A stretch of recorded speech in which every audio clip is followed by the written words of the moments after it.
Hello, and welcome to the real-world machine learning projects using TensorFlow. I am Mohammed Al-Haj Abdo, and I will be your instructor in this course. I'm a senior machine learning and software engineer, specialized in image processing and computer vision applications.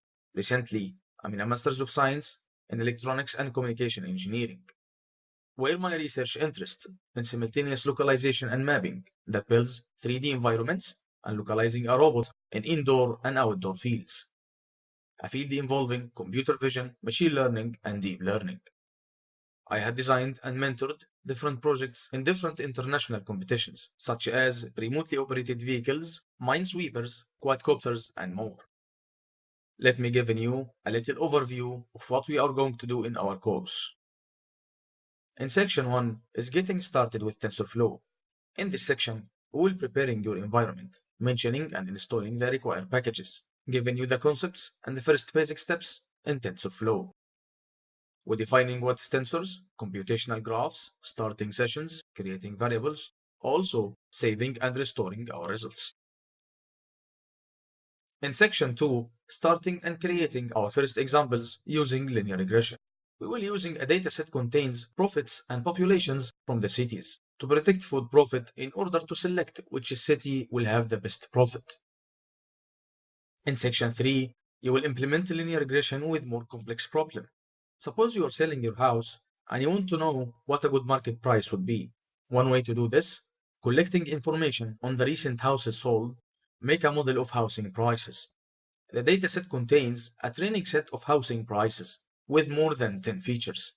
You will implement linear regression with multiple variables to predict the prices of the house. In section 4, we will explore a widely algorithms to detect the anomalies. Anomaly detection, which is widely used in fraud detection. For example, had this credit card been stolen, given a large number of data points, we may sometimes want to figure out which is one very significantly from the average. For example, in manufacturing, we may want to detect the defects or anomalies. In this section, you will implement an anomaly detection algorithm to detect the behavior in server computers and classify them if they works in normal case or non-normal case.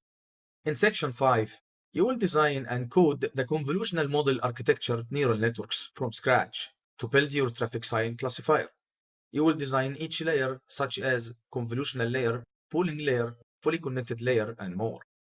You will be given the intuition to tune those parameters in the right way. Finally, we will use our classifier and run it on external images from Google to validate our results. By the end of this course, you will feel comfortable and confident after learning machine learning algorithms and building projects in TensorFlow. So yeah, I'm very excited for those materials. What you are waiting for? Let's begin this journey together, and I hope you enjoy the ride. Thanks.